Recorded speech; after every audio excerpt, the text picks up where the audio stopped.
Want to read the Gospel of Thomas in Ancient Coptic? Then join our online Intro to Coptic course at religiondepartment.com/Coptic. This cave is home to what's arguably the largest church in the entire Middle East. A massive cathedral carved straight into the cliffs of Muqattam Mountain, overlooking the city of Cairo. It's part of a larger complex that includes 7 cave sanctuaries and a monastery, the Monastery of St. Simon the Tanner, all beautifully decorated with carved sculptures and Christian iconography. Now, you might be surprised to learn that this massive Christian complex sits right in the heart of Cairo. When people think of Egypt, they often think of it as a Muslim country, but Egypt is also home to the largest Christian community in the Middle East, known as Coptic Christians. This particular monastery and church belongs to the Coptic Orthodox Church, an Egyptian branch of Christianity with roots that go all the way back to the 1st century CE. Today, Copts make up roughly 10% of Egypt's population, and there are large diaspora communities around the world as well.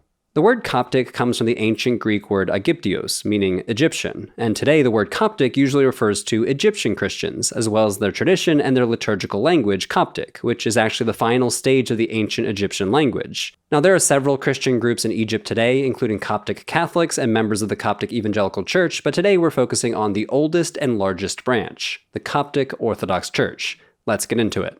The history of the Coptic Church, in many ways, is just the history of Christianity in Egypt. If you ever get the chance to visit the Coptic Museum in Old Cairo, you can see almost 2,000 years of Egyptian Christian heritage on full display. Ancient crosses carved into slabs of wood preserved in the sands of Egypt, some in the shape of the crux ansata, or ankh-shaped cross that blends Christian with ancient Egyptian symbolism. Fragments of beautifully preserved wall paintings from late Roman monasteries. And yes, you can see the original first page of the Coptic Gospel of Thomas, found among the Nag Hammadi library. Christianity has been in Egypt almost from the start. According to Coptic tradition, it first arrived in Egypt when Mark the Evangelist started preaching in Alexandria around the mid-1st century. This is the very same Mark believed to have composed the Gospel of Mark, though the earliest written sources we have for this tradition is a brief mention by the Bishop Eusebius writing nearly 300 years later, so most historians are understandably skeptical about this origin story. But there's little doubt that Christianity made its way into Egypt very early, probably by the mid-1st century CE. And Alexandria would have been the perfect place for it to land. As one of the biggest cities in the entire Roman Empire, it was a major hub for trade, scholarship, and religious exchange. With people constantly coming and going from Alexandria, it was a natural point of entry for new religious movements like Christianity. Many scholars think the earliest converts in Egypt probably came from Alexandria's large Jewish community. There's even a small hint of this in the New Testament. The Acts of the Apostles, written in the late 1st or early 2nd century, mentions an Alexandrian Jew named Apollos who became a Christian preacher. That little detail seems to support the idea that Jewish Alexandrians were among the first to embrace the new faith. By the late 2nd century, Egypt had become a major center of Christian intellectual life and culture. Big-name thinkers like Clement of Alexandria and Origen of Alexandria emerged from this scene, both writing major works of Christian theology. Egypt was also home to a wide variety of Christian groups like the Valentinians and Sethians, who later got grouped under the label Gnostic. These communities pushed Christian theology in new and often controversial directions. We actually know a lot about them thanks to the Nag Hammadi Library, a stunning collection of early Christian texts discovered in Upper Egypt in 1945, composed in Coptic. These writings were probably copied and preserved by Egyptian monks, which tells us that even monastic communities were not always strictly orthodox while being deeply engaged in theological exploration. And speaking of monks, Egypt was the birthplace of Christian monasticism itself, which would go on to shape Coptic Christian identity and culture. In the late 3rd and early 4th centuries, Egyptian Christians began retreating into the desert to pursue lives of prayer, fasting, and solitude. The most famous among them was Anthony the Great, often called the father of monasticism. His biography, written by the patriarch of Alexandria, Athanasius, became something of a bestseller in the ancient Christian world, inspiring thousands of people across the Roman Empire to leave behind ordinary life and take up the monastic path in the desert. These monks, known collectively as the Desert Fathers, became spiritual heroes, not just in their own time, but over centuries of Coptic Christian history. In the Coptic Church today, many of these Desert Fathers are formally recognized as saints. Their sayings and stories, preserved in collections like the Sayings of the Desert Fathers, are still read by monks, nuns, and lay people alike as exemplars of Christian life. Another major figure in the history of monasticism is Pachomius, who's credited with founding the first truly organized monastic communities. Instead of monks living in total isolation out in the desert, he created monasteries where they shared meals, followed common rules, and prayed together. This communal, or as it's known by scholars, Cenobitic form of monasticism eventually became the standard across much of the Christian world. Whether you're looking at the Greek Orthodox monasteries on Mount Athos or Catholic abbeys in medieval Europe, they all trace their roots back to the model that began in the Egyptian desert.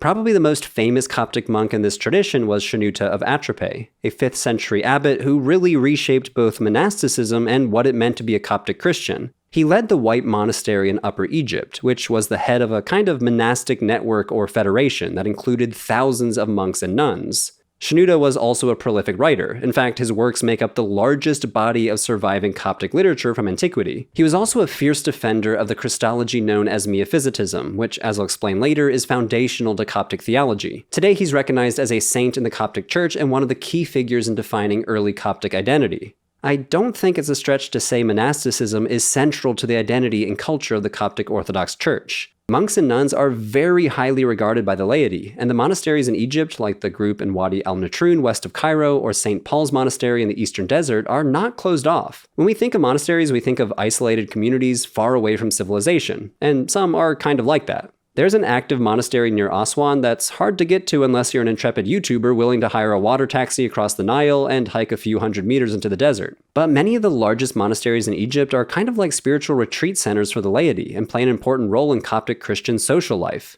I lived in Egypt from 2020 to 2022, and every time I visited a monastery, I saw families using them as social spaces, especially on holidays, with kids running around and playing, or families having picnics, in addition to visiting the relics of a saint or receiving a blessing from a monk. So monasteries are not just places of solemn worship or isolated living far off in the desert. They're important social spaces where Coptic identity is lived out and shared even by lay people.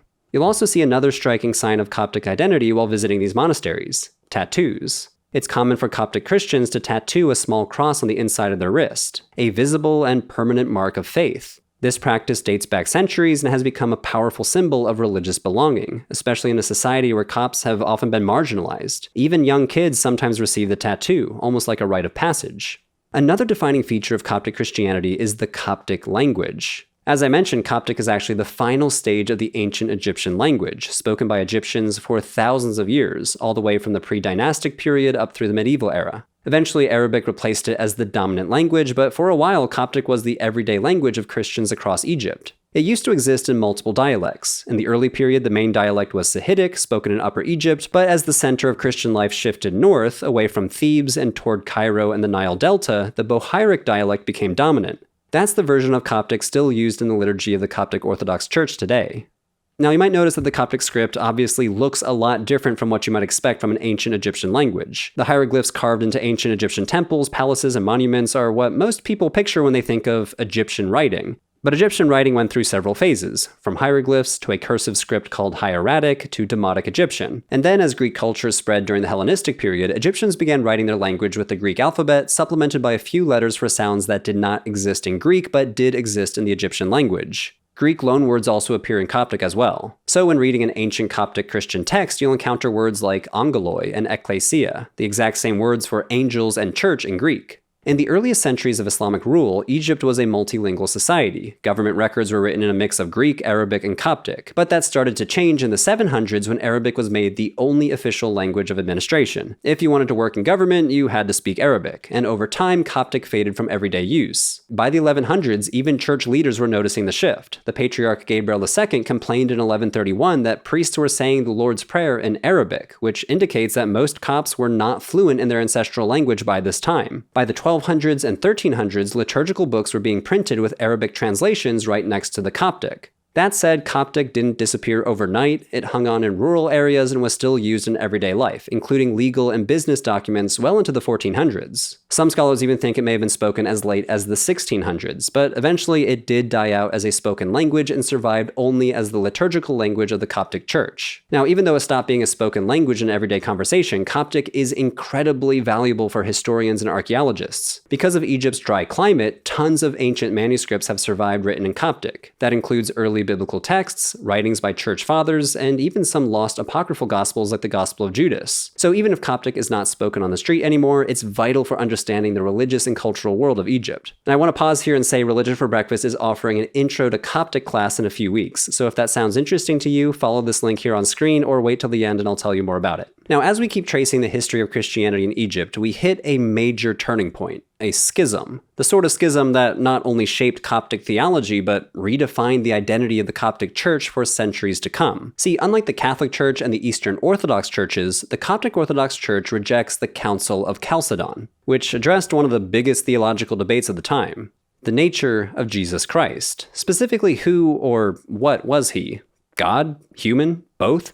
Was he consubstantial with the Father? Did his two ousiai just merge unconfused into one hypostasis? Inquiring minds need to know. Over time, different theologians tried to solve the puzzle. Some thinkers, like the Bishop Nestorius, said that Christ had two distinct natures, one divine, one human, that functioned separately. On the flip side, a monk named Eutyches was accused of teaching that Jesus' divine nature basically swallowed up his human one, leaving no real distinction between the two. Both positions were eventually condemned. Nestorianism got the axe at the Council of Ephesus in 431, and Eutychianism was addressed 20 years later at the Council of Chalcedon. Chalcedon decided on what became known as Diophysitism, the idea that Jesus has two full distinct natures, divine and human, without confusion, without change, without division, or without separation, united in one person. That became the official position of the Catholic Church, the Eastern Orthodox churches, and later most Protestant denominations. But many Christians in Egypt rejected the Chalcedonian definition, arguing that this two-nature language was too Nestorian, so they broke away and developed their own theology known as Miaphysitism, from the Greek words mia and physis, meaning one and nature. Miaphysitism teaches that Jesus is fully human and fully divine, but those two aspects are united in one single nature, the nature of God incarnate. This view is grounded in the teachings of Cyril, the Patriarch of Alexandria, a big-name theological figure for Coptic Christians, both then and now, who describe Christ as having one incarnate nature of God the Word. The Chalcedonian side labeled this monophysitism, or one-naturism, a characterization which Coptic Christians strongly reject, and even consider pejorative. Not to get too deep into the weeds of ancient church politics, but this disagreement sparked a major church split, which sometimes got violent. After the Council of Chalcedon condemned the Alexandrian Patriarch in 451, the Egyptian church refused to accept the council's ruling. The late Roman emperor in Constantinople installed a new patriarch in Alexandria, but most Egyptian Christians rejected him and elected their own. And for the next couple of centuries, Egypt had two rival patriarchs, one backed by the Roman state in Constantinople and the other backed by the local Coptic-speaking Christian population. The imperial pro-Chalcedonian faction came to be known as the Melkites, from the Syriac word malka, meaning king, because they supported the emperor's church. The Coptic Christians, though, deeply rooted in their local culture and native language, refused, despite waves of persecution from the state. Now, in practical terms today, these theological differences don't play a major role in daily Christian life.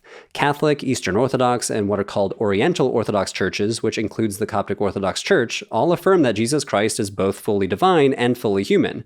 They recognize each other as authentically Christian, even if the churches are not officially in communion with each other. As with many such issues, the dispute is more of a cultural one and historically a political one. Coptic Christians have spent much of their history resisting threats to their autonomy, and the doctrine of Miaphysitism is an important element of that identity by rejecting the outcome of the Council of Chalcedon. We'll continue with the more recent history of the Coptic Church later, but let's turn now to contemporary belief and practice. As I just alluded to, Coptic Christianity shares the same foundational beliefs as other Christian traditions. They believe in the Trinity, that God exists as three persons, Father, Son, and Holy Spirit. They recognize the divinity and humanity of Jesus Christ, the saving power of Christ's death and resurrection, and the authority of the Bible, both the Old and New Testaments, as well as the authority of church tradition. They celebrate Christmas, they celebrate Easter, they practice baptism and the Eucharist, and they hold to the Nicene Creed as most other Christians do today. Something they share with other Orthodox theologies, including the theology of Eastern Orthodoxy, is a strong incarnational and mystical character.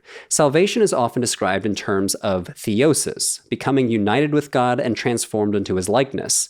In practice, this translates into a life of prayer, fasting, and charity. The influence from ancient desert fathers and monasticism means that ideals of asceticism, prayer, and holiness are highly valued. Many Copts pray daily using the Agpeia, the Coptic Book of Hours, which has sets of psalms and prayers for 7 canonical hours. And observant Coptic Christians fast more than nearly any other Christian group, over 200 days a year, including long periods like Lent where they abstain from meat and dairy. Perhaps the most immediately distinctive part of Coptic Christianity is its liturgical year and liturgy. The calendar of the Coptic Church actually derives from the ancient Egyptian calendar, consisting of 12 months of 30 days plus one shorter month of 5 or 6 days.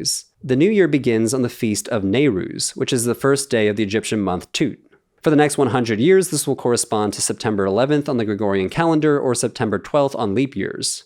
Every day of the Coptic year also features the commemoration of saints, martyrs, or sacred events, drawn from a text known as the Coptic Synaxarion, basically a Coptic equivalent of a saints calendar. These entries are read aloud during the liturgy, often after the Acts of the Apostles, and they recount episodes from the lives of early Christian saints, miracle stories, or church history tied to that particular day.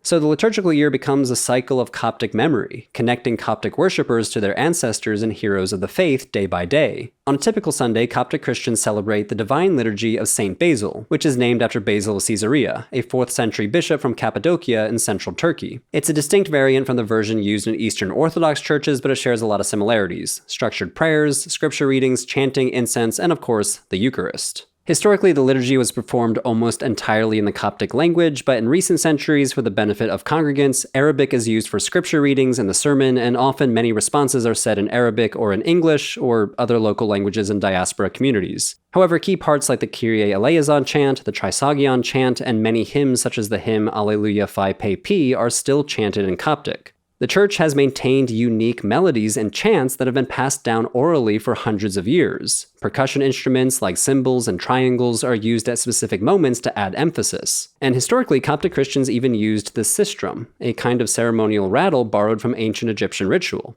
Now let's talk about leadership in the Coptic Church. At the top is the Coptic Pope, officially known as the Pope of Alexandria and Patriarch of the See of St. Mark. Even though he carries the title of Alexandria, the Coptic Pope has actually lived in Cairo since the year 1047. That's when the patriarchal seat was moved under Islamic rule. So today he leads the church from the capital, but still holds on to that deep historic connection to Alexandria.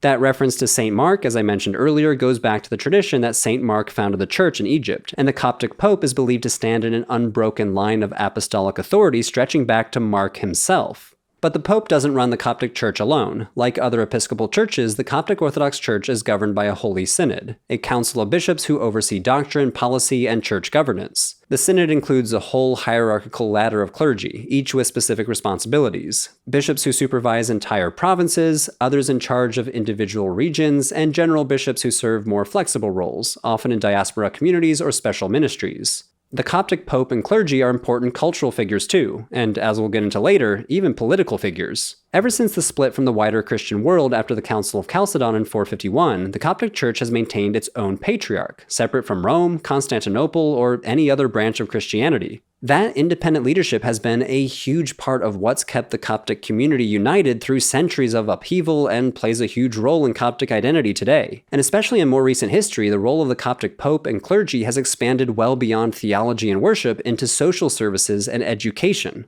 In the 1960s, Pope Cyril founded something called the General Bishopric for Public, Ecumenical, and Social Services, an institution that works on everything from supporting Coptic migrants abroad to providing assistance for youth and low-income families. Then under Pope Shenouda III, who led the church from 1971 until 2012, the church's social outreach expanded even more, including running elementary schools, Coptic language courses, music and arts programs, and medical clinics. Pope Shenouda was one of the most influential popes in all of Coptic Christian history, and held the position for over 40 years. Today he's buried at the monastery of St. Bishoy in Wadi el Natrun, a monastic enclave west of Cairo. His tomb draws Coptic Christians from all over Egypt, praying while touching his tomb or leaving prayers on slips of paper. The current pope at the time of publishing this video is Pope Tawadros II, who has held the position since 2012. Another big part of Coptic Christian culture and devotion is a deep reverence for the saints of the Coptic Church, especially the martyrs. Saints are viewed as intercessors, role models, heroes of the faith, and even companions in daily life.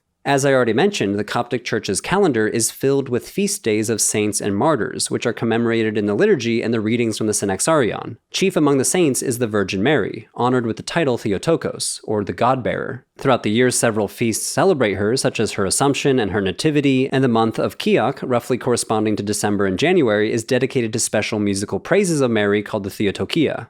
And in 1968, thousands of Egyptians reported seeing luminous apparitions of the Virgin Mary above a church in the Zaytun district of Cairo. The sightings continued for weeks, drawing enormous crowds and coverage in both local and international media. Many Copts interpreted the event as a miraculous visitation, an expression of divine presence and comfort during a period of national anxiety and social upheaval. And as a church that values monasticism, it's no surprise that monastic saints are also household names, like Saint Anthony and Saint Shenouda of Atropae, as well as martyr saints like Saint Mercurius. He was a Roman soldier executed during the reign of Emperor Decius in the 3rd century. His body was said to have been miraculously rediscovered centuries later in Cairo, and since then he's become known for working miracles. As one story goes, Saint Mercurius appeared in a dream to former president of Egypt Hosni Mubarak, warning him not to confiscate land belonging to the Saint Mercurius monastery. Another beloved saint is Saint Menas. Like Mercurius, he was also a soldier who gave up his military career to live as a monk. He was eventually martyred for his faith, and as the story goes, a shepherd stumbled upon his tomb near Alexandria when one of his lambs was healed after touching the saint's remains. Word spread, and a healing and pilgrimage center devoted to Saint Menas grew up around the site, and Christians from all over the empire would travel there to receive blessings from the relics of the saint. The saints are also often remembered as intercessors between the Christian community and the political powers ruling over them. For example, let's go back for a moment to that massive cave church carved into Mokattam Mountain.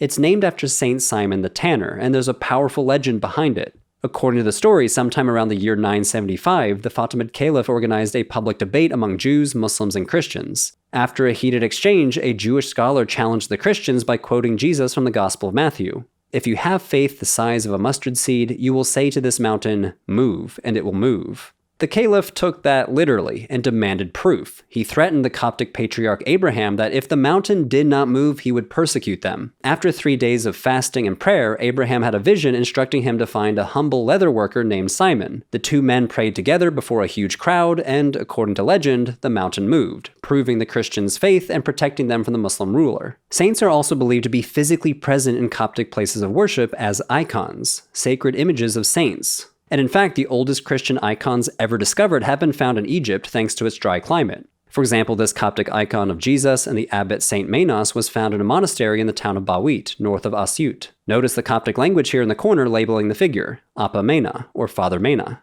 Some scholars have argued that early icon painting in Egypt may have borrowed, at least indirectly, from Egyptian portrait paintings, especially found on late Egyptian mummies. These are nearly lifelike paintings of the dead placed on the faces of mummies that have been found especially around the Fayum Oasis, a fertile depression west of the Nile. Walk into a Coptic church today and you'll see icons everywhere, sometimes lining the walls, surrounding the altar, and placed prominently on the iconostasis, the wooden screen that separates the sanctuary from the main part of the church. When Coptic Christians enter a church, it's common to see them stop in front of an icon, bow, make the sign of the cross, or touch the lower part of the image. Many churches also have a relic, usually under the altar or beneath an icon, another physical link to the saints of the past. One of the most common motifs in Coptic art is the mounted horseman saint, and not just for the famous Saint George. Saint Mercurius, for example, is also known as Abu Sefein, or the one with 2 swords, and he's typically depicted as a mounted Roman soldier in military armor and holding 2 swords. This visual motif reflects the legend that the Archangel Michael gave him a heavenly sword to pair with his earthly sword to fight against evil. He's usually shown with a calm, resolute expression, often slaying a figure identified as the Roman Emperor Julian the Apostate.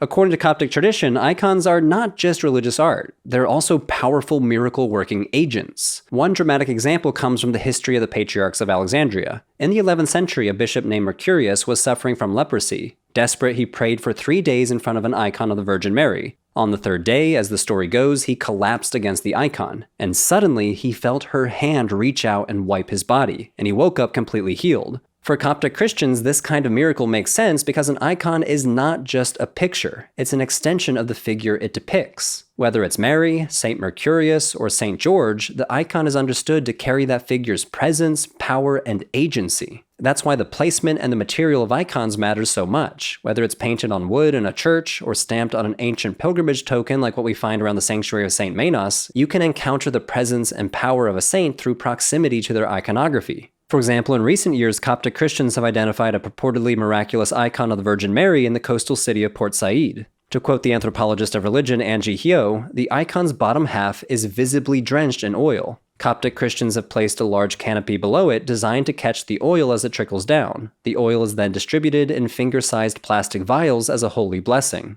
This is a common story throughout Coptic history, which is full of stories of icons weeping, bleeding, sweating, or even healing people. Fast forward to the 1960s, and Coptic art saw a major revival with the rise of a new style called Neo-Coptic. The Neo-Coptic style is somewhat more minimalist compared to earlier Coptic iconography, and the style has quickly become a common feature in newly built or renovated churches around Egypt. For example, you can see the Neo-Coptic style in the artwork of St. Mark's Cathedral in Cairo. This is just a side note, but I think it's a pretty cool detail. Notice how the patriarch Joseph is depicted with a traditional pharaonic headdress. Much of what we know about the lives of Coptic leaders, saints, and miracles comes from the massive text I just mentioned, the History of the Patriarchs of Alexandria. Compiled over centuries by Coptic monks and historians, this multi-volume work is part historical chronicle, part hagiography, and part spiritual guidebook. It begins with Mark the Evangelist, the traditional founder of the Egyptian church, and then follows every Coptic pope up to the modern era. Many of the miraculous episodes described in this video come straight from this source. These biographies are windows into how Coptic Christians see their leaders, not just as administrators or theologians, but as miracle workers, intercessors, and defenders of the faith in times of persecution. You'll find stories of icon miracles, prophetic dreams, confrontations with sultans, and visions of the Virgin Mary. Now, historians understandably approach these stories critically, but they acknowledge that these stories are a vital piece of Coptic collective memory, shaping how the community understands its own past, especially in the face of persecution and the experience of being a minority religion in a Muslim-majority country. And the Coptic Church often does frame its history as a long story of persecution and cultural survival. That framing is built into their liturgical calendar. The Coptic calendar does not start its year from the birth of Christ, like the Gregorian calendar does. Instead, it begins in 284 CE, which marks the ascension of Emperor Diocletian. Now, if you know anything about church history, you'll know he's a ruler remembered as the instigator of one of the most brutal waves of Christian persecution. According to Coptic tradition, some 800,000 Egyptian Christians were martyred during his reign. And instead of using AD, meaning Anno Domini, or in the year of our Lord, the Coptic calendar uses the term Anno Martyrii, or Year of the Martyrs.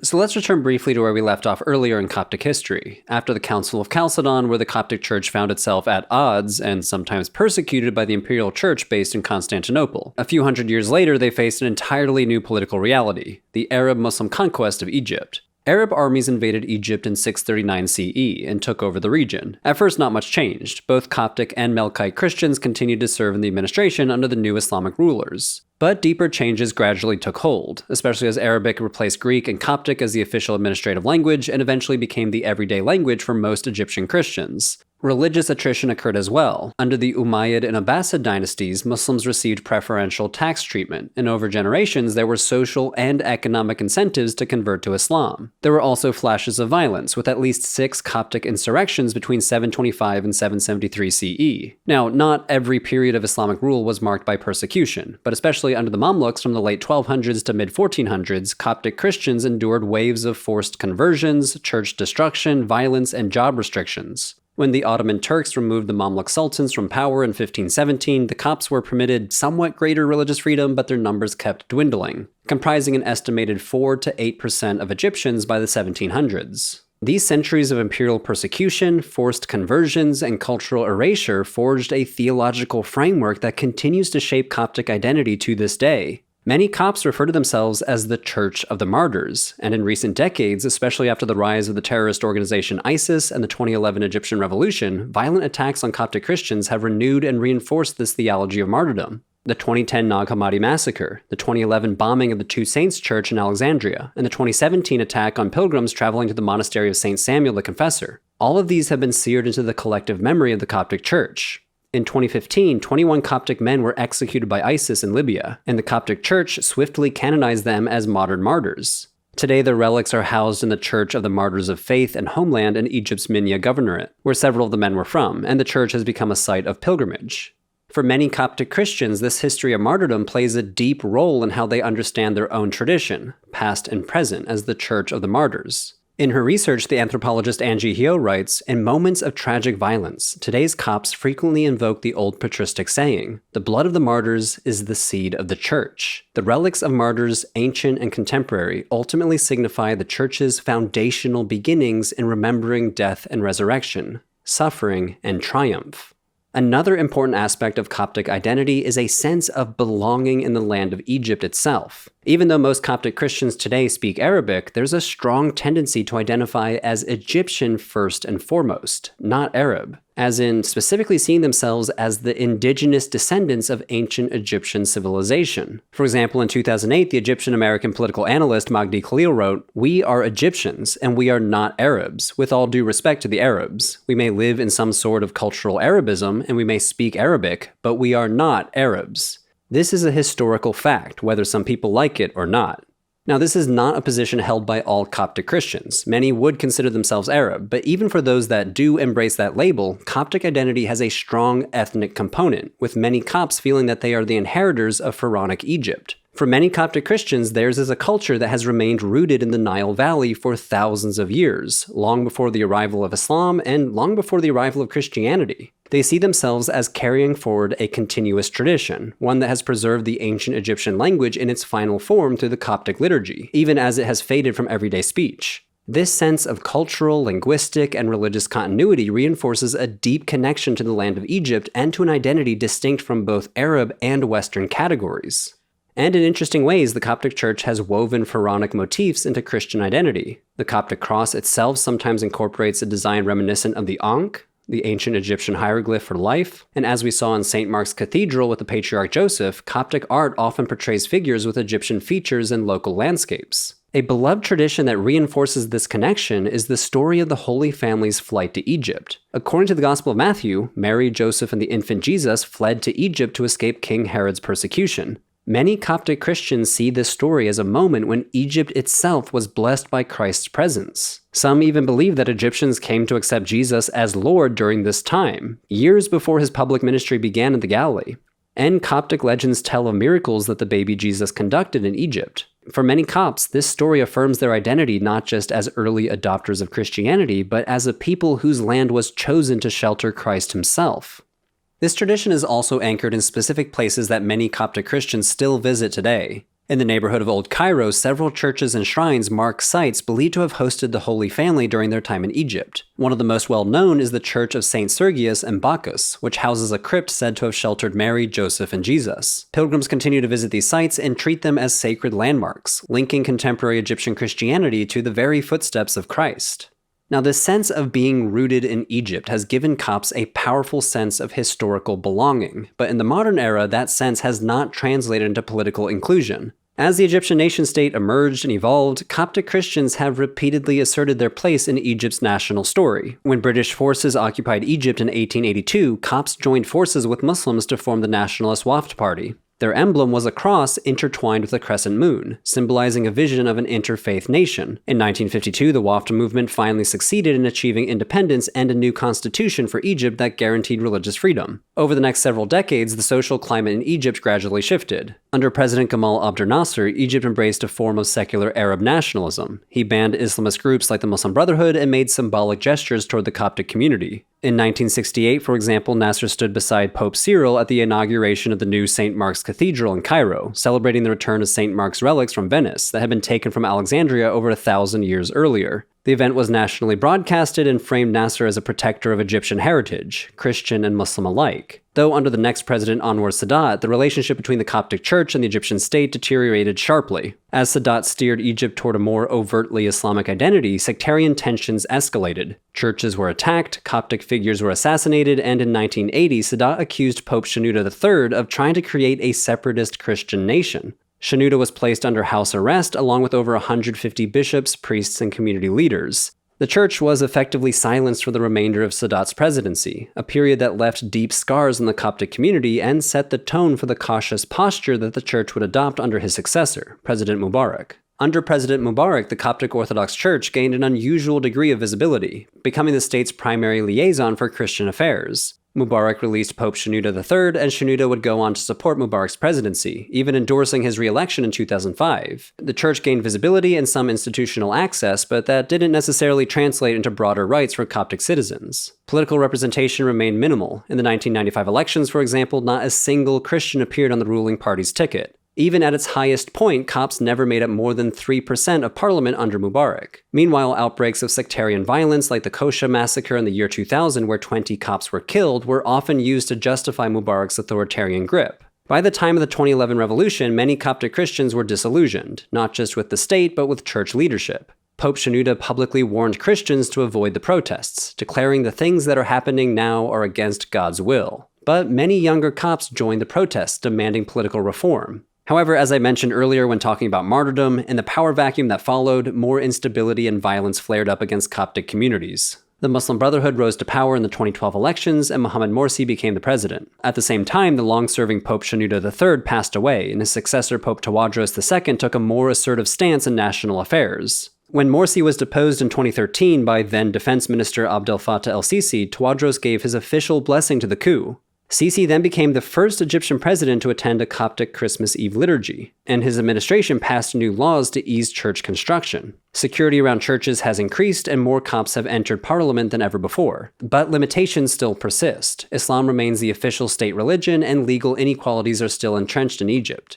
The state does not recognize conversion from Islam to Christianity, and Christian men are legally barred from marrying Muslim women. And there's still occasional sectarian violence, so while things may look more open on the surface, deep structural inequalities remain. The complexity of modern Coptic life in Egypt might be best captured through two strikingly different stories. At one end of the spectrum is the Sawiris family, one of the wealthiest and most powerful business dynasties in the entire Middle East. Naguib Sawiris is a telecom billionaire and an outspoken Coptic Christian. He's one of the most visible Coptic figures on the global stage, and yet even someone as influential as Sawiris needs to tread carefully. His public statements have sometimes sparked backlash, not just from the state, but also from parts of Egyptian society. His story shows the upper echelons of Coptic visibility in public life. At the other end of the Zabalin, a word that literally means garbage people. For nearly a century, these mostly Christian families have handled the immense task of collecting Cairo's garbage. Every morning at dawn, Zabalin men set out across the city, some with donkey carts, other with garbage trucks, collecting waste and hauling it back to their neighborhood in Mokatam. There, the women and children sort everything: paper, plastic, metal, and glass. Recyclable materials are sold to manufacturers, and food scraps go to pigs, which in turn fertilize crops. And at the heart of this community sits the monastery of St. Simon the Tanner and its cathedral carved in the cliffs of Mokatam Mountain. Together, the Sawiris and the Zabalin reflect the wide spectrum of Coptic experience in Egypt, from economic and cultural influence to long-standing marginalization. Partly because of the challenges facing Coptic Christians in Egypt, a large and growing Coptic diaspora has moved abroad. In fact, an estimated 75% of Egyptians living in the US are Coptic. The first major wave of migration began in the 1950s, when Egypt's newly independent government started nationalizing some of the church's assets. Then in the 1970s, economic opportunities in the rapidly developing Gulf states pulled thousands of skilled professionals, many of them Coptic Christians, out of Egypt. And finally, the 2011 Arab Spring and the rise of the Muslim Brotherhood triggered a third wave of emigration. According to Coptic records, around 2 million Copts now live outside of Egypt, while 15 million remain in the country. But even as many Coptic Christians have left Egypt, the Coptic Orthodox Church has made a deliberate effort to support its global diaspora, sending priests abroad and building seminaries, monasteries, and churches around the world. Large Coptic communities can now be found in Los Angeles, Milan, Toronto, and Sydney. Many of these diaspora communities are no longer made up of first-generation migrants. Second- and third-generation Copts are growing up with different languages and different cultural expectations than their counterparts in Egypt. Many don't speak Arabic, and their experiences are shaped not by life in a Muslim-majority society, but in largely secular societies. These shifts have prompted new questions for the church and its followers. How do you preserve Coptic identity when your kids grow up speaking English, or live far away from the religious and cultural landscape of Egypt? The answers vary across communities, but in many cases, local Coptic churches serve as anchors of cultural community, places where Copts can maintain ties to their religious practices, historical memory, and communal identity, even generations after moving away from Egypt. Today, Coptic Christian identity is multidimensional. It's religious, centered for the most part on participating in the Coptic Orthodox Church. It can be historical, with strong connections to both the early Christian church in Egypt and, for many, to the legacy of ancient Egyptian civilization. It can be cultural and linguistic, marked by the preservation of the Coptic language and liturgy, as well as distinct artistic and ritual traditions. And it's shaped by a collective memory of marginalization and perseverance, often framed through the lens of martyrdom. Across both Egyptian and diaspora contexts, Coptic communities continue to negotiate what aspects of this identity are emphasized, preserved, or adapted. Hey everyone, I'm super excited to announce that we're offering an Intro to Coptic class. It's an 8-week course every Tuesday starting on July 8th, and you'll be taught by my friend and colleague, Dr. Lydia Bramer-McCollum. I got to know Lydia back in my grad school years in Boston. She was at Harvard, I was at Boston University, and we were both in this nerdy cohort of grad students all studying early Christianity. She's an amazing scholar and an absolute master of Coptic. She has designed an Intro to Coptic course using the Gospel of Thomas as your textbook. The class is is super beginner friendly. You'll start with the Coptic alphabet, work through basic grammar and syntax, and by the end, you'll be reading passages from the Coptic Gospel of Thomas. We're also building a little online community around it. There's a discussion forum, weekly exercises, office hours. We'll be recording all of the lectures too, so don't worry if you can't make the classes live. I think it's going to be really fun and a really rewarding class. So if you've ever wanted to engage directly with the Gospel of Thomas, not in translation, but in ancient Coptic itself, this is a great opportunity. Head on over to religiondepartment.com/Coptic to sign up. Thanks, everyone.